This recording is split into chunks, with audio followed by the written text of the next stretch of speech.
mix with my cousin Igor Beats. The basement's going scandalous, scandalous. Yeah, man, it's your boy Mangy, man. And I'm in the mix with DJ Igor Beats. What it do? It's your boy Monet, and you're in the mix with DJ Igor Beats.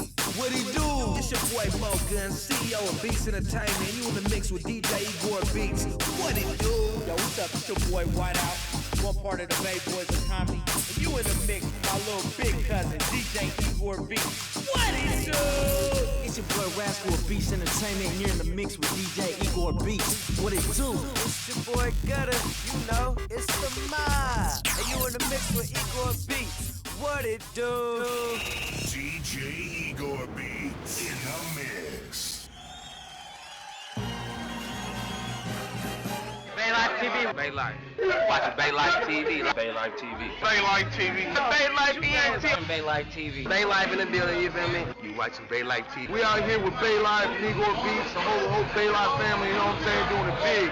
Baylife TV. Baylife television. Baylife. Shout out to Igor. What it do? Yeah, and we're watching Baylife TV. What it do? Welcome to Sweet Fingers, where the flavors of Jamaica come alive. Our talented chefs blend authentic Jamaican ingredients with a touch of love and passion. From tender oxtail stew to flavorful coconut shrimp to our snapper fish, we serve up the best of Jamaican cuisine. Whether you're looking for a taste of Jamaica or an unforgettable dining experience, Sweet Fingers is the place to be. Feel the rhythm, taste the spice, and immerse yourself in the vibrant Jamaican nightlife at our restaurant, where every night becomes a celebration of island flavors and unforgettable experiences. Come and experience the soulful flavors of Jamaica today. Nobody does it like Sweet Fingers, baby. Are you ready to honor the legacy of my brother and hip-hop legend Shock G and make a difference in the community? Show your support for the East Oakland Collective, EOC, by purchasing the new Shock G Humpty t-shirt designed by Shamari Smith. It's available at beatsforhope.com.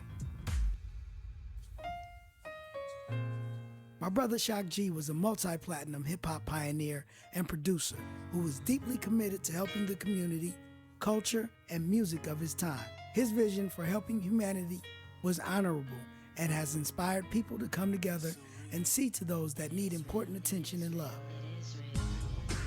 By purchasing the new Shock G Humpty t-shirt, you are supporting the EOC, which helps provide essential services in East Oakland. Together we can make a difference as we honor Shock G's legacy and support our friends at the EOC. Get your Shock G Humpty t-shirt today. Yeah, my love bleeds.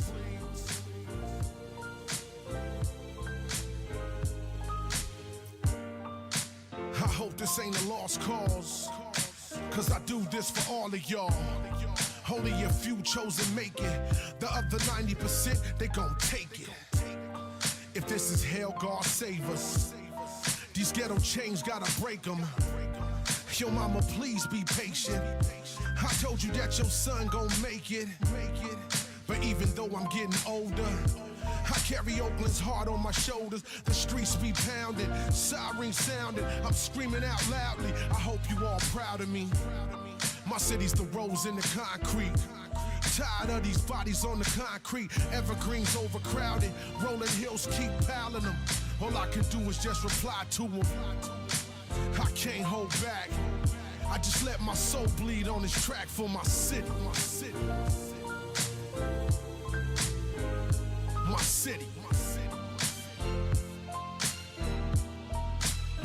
My soul bleeds.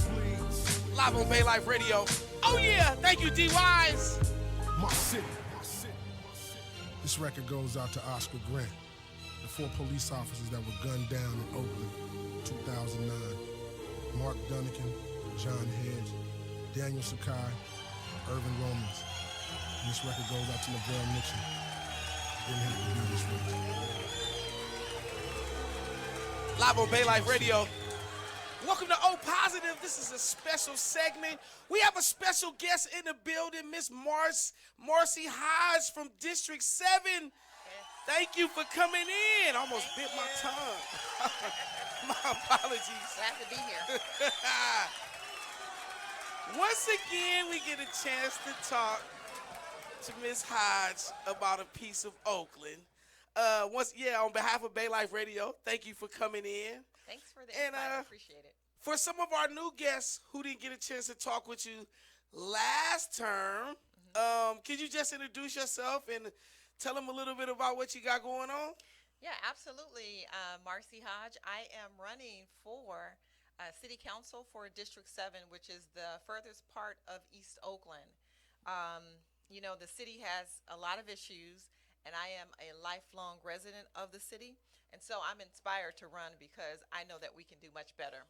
I'm a former Peralta Community College trustee where I sat on the board for 8 years, 2 terms. And I'm just, embedded in the community. I think we can do a whole lot better and tackle these, challenges that we have, whether it's homelessness, affordable housing, crime. I know that, Oakland is a bright star within the Bay Area. So that's why I'm running, and that's why I'm here. Hey, that's what's up. I just want to dive right into it. What inspired you to run for city council in Oakland?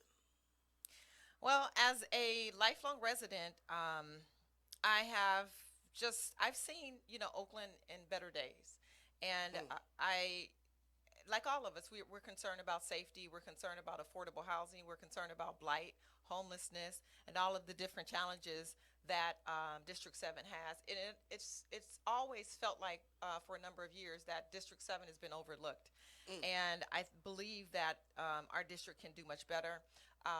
There was one time we had 3 teams.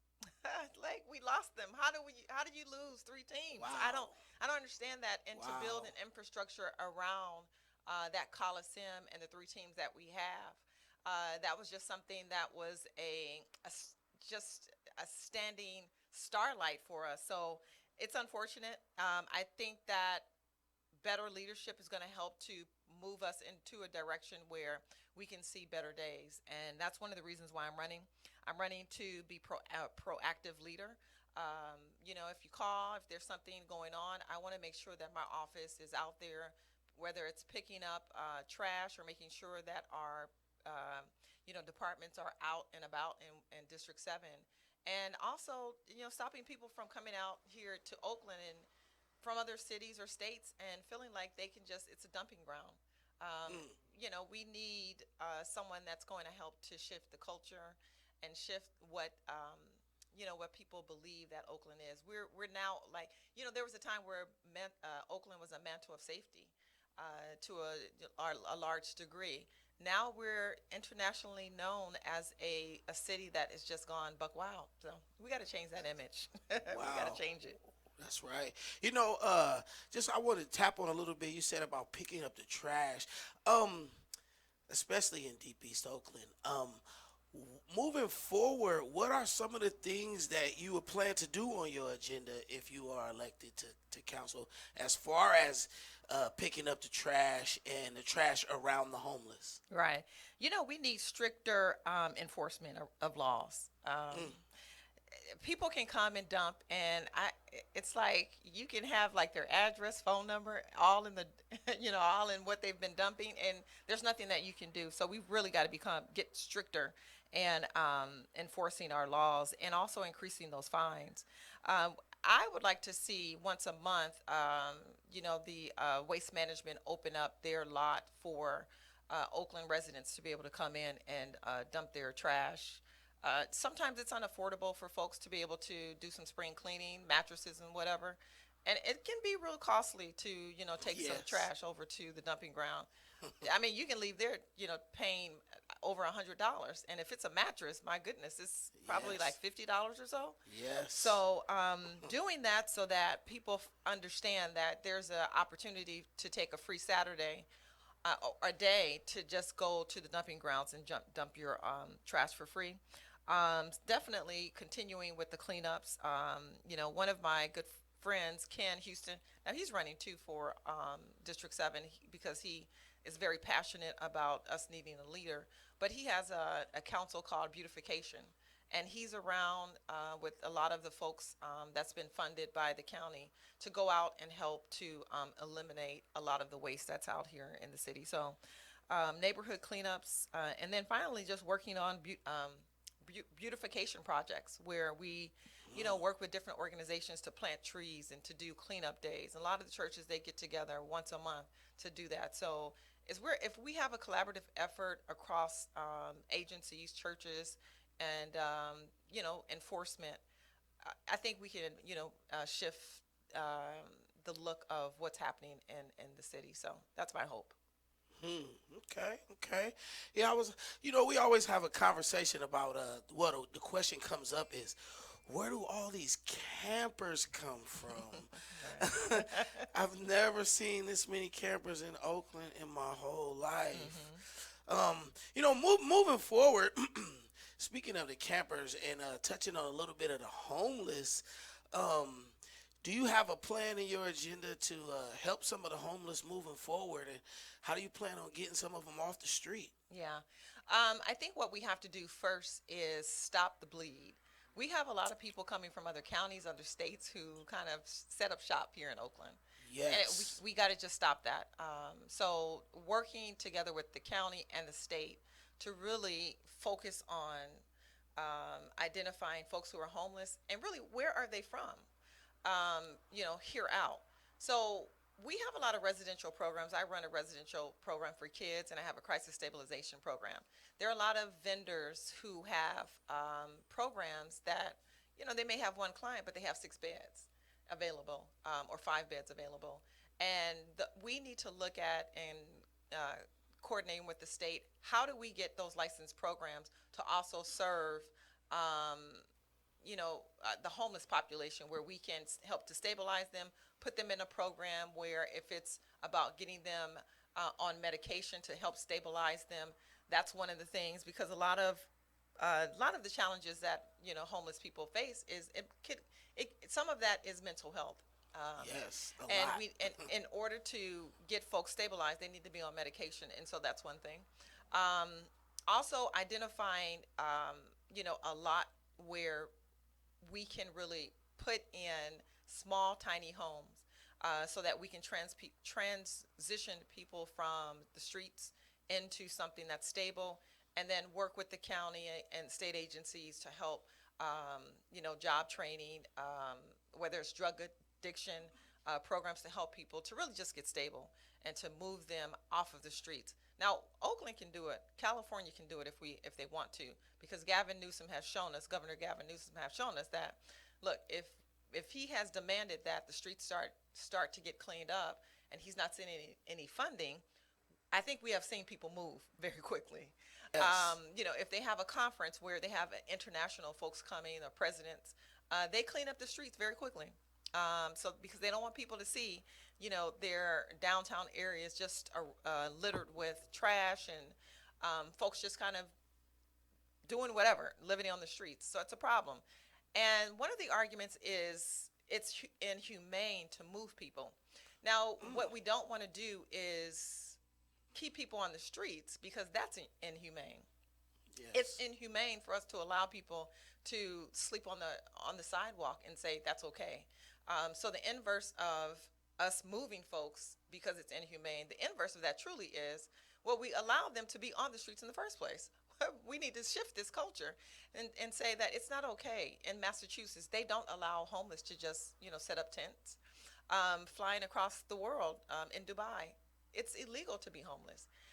Now, we also need a policy where it's housing first, because we do want people to be stable. So we have to identify whether it's warehouses or commercial spaces that we can transition and transform into housing. We need to be able to do that. But we also need something where we identify what's creating the instability and speak to that, so that we can help people get to a place where, their drugs is not just kind of taking over their lives, or, the mental health issues, where medication can help eliminate a lot of the challenges that, the mental health population, not population, but folks who are dealing with mental health challenges deal with.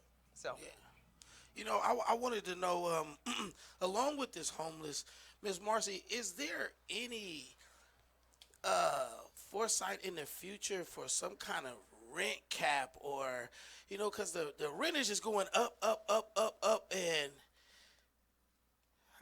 how is it going to be leveled out fair, or how would you see it leveled out fair? The city of Oakland does have a policy for rent control, so that would be something I would definitely support. It's unfortunate because many of our smaller mom and pop landlords, they are very sensitive to not increasing rents, astronomically. What happens is, because of the rent control and some of the other challenges that happen around COVID, we put a lot of mom and pop landlords out of business, where they sold their places, and those places got refurbished. Thankfully. But what happened is, you get new folks in, they push that rent up and skyrocket it. Then you have newer units where they're increasing the cost. And they tend to not fall under the rent control, and that's like problematic. So the folks with all the money who can, fund, campaigns and, go to the state and have lobbyists, they don't fall a lot of times under this rent control. So we really need to make sure that we identify what we want in terms of getting rent to a place where people, it's affordable. Rent should be no more than 30%, 35% of your income. When it's beyond that, you're bound for just to live in poverty, abject poverty. So we got to really work on that. We also need to kind of release the building codes, because there are developers who want to build. But it takes forever for folks to come out to California and different cities within California, and then you've got to fight all of these different groups just to build a building that should take 6 to 8 months. So that's something that we have to really release. Once we allow for more housing to be built, it's going to drive down the cost. It's called marketplace. And one of the, I think, benefits for me to be on that city council is to have an eye of a business person. And so what we've had is a lot of folks who kind of miss that and don't look at the bigger picture. The advocacy is great, but you do need a sense of business minded people on the board to be able to understand. You can't, if you make it hard for people to come into Oakland and do business, they're going to go someplace else. Right.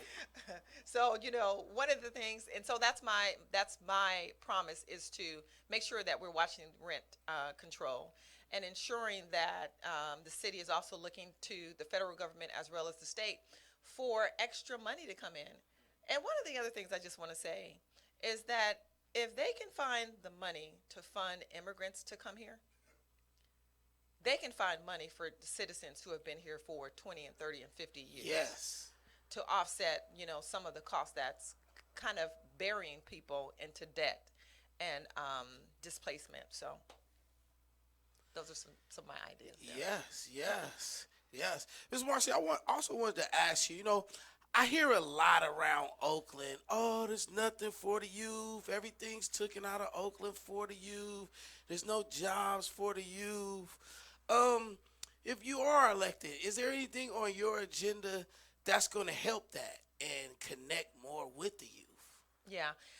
It's the heartbeat of a community and a city is your business districts, your art districts. So I would love to see East Oakland, this side of town, build up a small district, small business area. There's no reason why the Foothill Square corridor should not be bustling with more, small businesses where you can get out of your car, you can walk, you can eat. I would love to see an outside marketplace and inviting and identifying a place where it's attractive for people to come. You got foot traffic. You're going to have people who are going to want to come to open up businesses.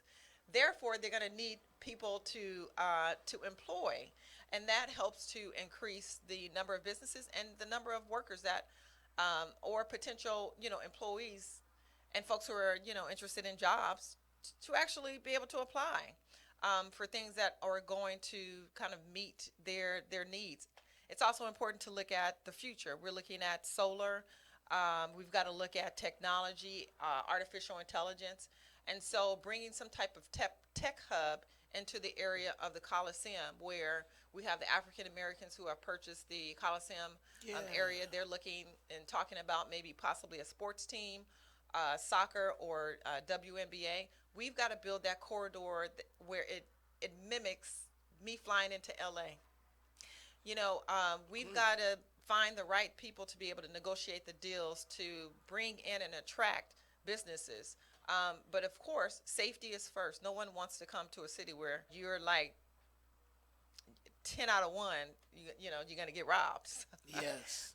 Or your Yes. windows are going to be broken. So bringing in businesses, it will open up the floodgates for more jobs, available opportunities for youth, and for those who might want a second job, or folks who want to just change jobs. We've got to have variety, and so that's my desire, is to see East Oakland like it used to be. This corridor here in MacArthur was just filled with small businesses, and it's Yes. kind of the undergirding of what East Oakland has been and should be brought back to life as you know. Yeah, I feel that. That would be great, just to brighten up this side of town a little bit. Absolutely. Yeah. So, Ms. Marcie, moving forward, what can the community do to help you get into office? Aside, of course, vote, come out, vote. What are some of the things they should be looking at in their community to help bring some of these issues to light in their neighborhood? We're going to be, well, if you go to my web website, will be up in the next few days, and that is www.hodge, HODGE, the number 4, Oakland.com. If you go there, we're going to be at different locations, just kind of setting up shop to give people more information. So there you can sign up for helping us to walk precincts, to do some phone banking. And if you can't do that, just call your neighbor or someone and just say, hey, you need to look for Marcie Hodge. She's been in office before. I probably have knocked at your door more than likely. So let them know that I'm back again. And I am running for Oakland City Council District 7. And you know what? I believe there's just a shift in the air. The city council has 3 seats that are open, and all of them will have new folks sitting in them come January. And I believe we've got some great candidates running for a lot of the whether it's a city council at large, district, the West Oakland district has some competition out there, and one other district, I believe it's 5, 4 or 5, one of them. But please, wherever you are, you're likely going to have a new face at that city. So you want to make sure that you're voting for someone that actually has a heart for Oakland, is concerned about Oakland, and is going to do smart politics. That's it. Now, Ms. Marcie, how can the community find out more about you and the other candidates, as far as who to vote for, and what agendas are in their favor? Yeah. We are at this time going to different forums. After I leave here, I'm going to EOY DC for an event there to speak to some young people. And again, we need places like that, more places like that for young people. Skating rings, just things, after school activities. Youth Uprising, I love that, but we need more of places like that for the youth. You can Google, and again, if you go back to my website, we'll be posting some of the different forums, whether you can meet people in person and find out who's running for what office for your area. And let me see what else. The League of Women Voters always does a great forum that's going to be televised on the city channel, and they will repeat that from now until the end, until November 5th. And I believe that will start airing towards the end of this month. Look forward, I'm going to be at your door for sure. Somebody from my campaign is going to be knocking at your door. So look for our flyers, and you'll be able to pull information, whether that's getting on Facebook and finding out what's happening. Instagram, we have an Instagram channel, and once you just go to that website, it'll take you to some of the other platforms, and just Google city council races, and you can get a lot of information about candidates and myself as well that's running and what our platforms are for the city. That's great. That's wonderful. Yeah, I got some information from Mr. Orlando Johnson as well. Oh, right. With the Green Party, and he always leaves us some information as far as about the candidates as well. Ms. Marcie, is there anything else you would like to touch on? We want a better Oakland. We want smart politics. We want proactive leadership. We want to see East Oakland shift. I shouldn't have to go to Napa. I shouldn't have to go to Walnut Creek and wonder, why can't we have this in our city? Yes. We can have it. We just need folks who are going to be proactive, who are going to do the job and make sure that the job is getting done. And also prayer. So a whole lot of prayer. I think we got it. I think we're gonna see some change. Yes. Thank you. Prayers for Oakland. Prayers from Oakland. Well, Miss Marcie, I don't want to hold you all day. Questions are filling my head, and I'm glad you took the time to talk with us. Thank you so much for inviting me. I appreciate it. Yes. And again, one more time, what's your connects? How can the people get a hold of you if they have any more questions? Yes, you can go to my website at www.hodgeforoakland.com. You can go to my Instagram, and that is Hodge for Oakland. And I think the tag for that one account is, let me see, ML Hodge 1. That's ML Hodge 1, and that's the Instagram tag. Facebook, just go to Marcie Hodge for Oakland City Council, and you can pull up our Facebook page as well. Great. Once again, thank you, Miss Marcie Hodge, coming out. Ladies and gentlemen, Baylife Radio, Marcie Hodge, District 7. Get out and vote. Get out and vote. Learn what's going on in your community. Be a part of it. We'll be back again with another segment. Miss Marcie, I want to thank you again for coming to Baylife Radio.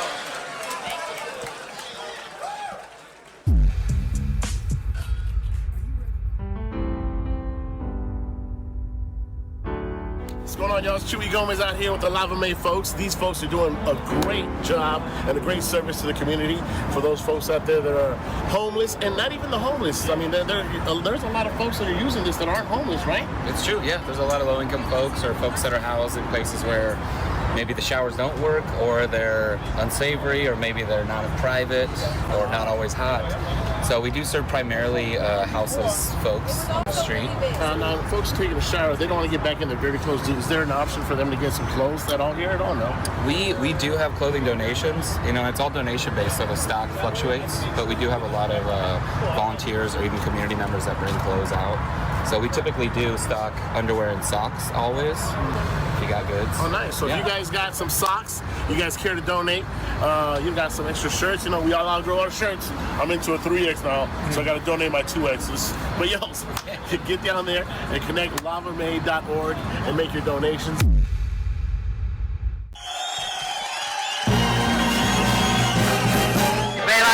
Baylife. Watching Baylife TV. Baylife TV. Baylife TV. Baylife TV. Baylife TV. Baylife in the building, you feel me? You watching Baylife TV. We out here with Baylife, Negro Beats, the whole Baylife family, you know what I'm saying, doing it big.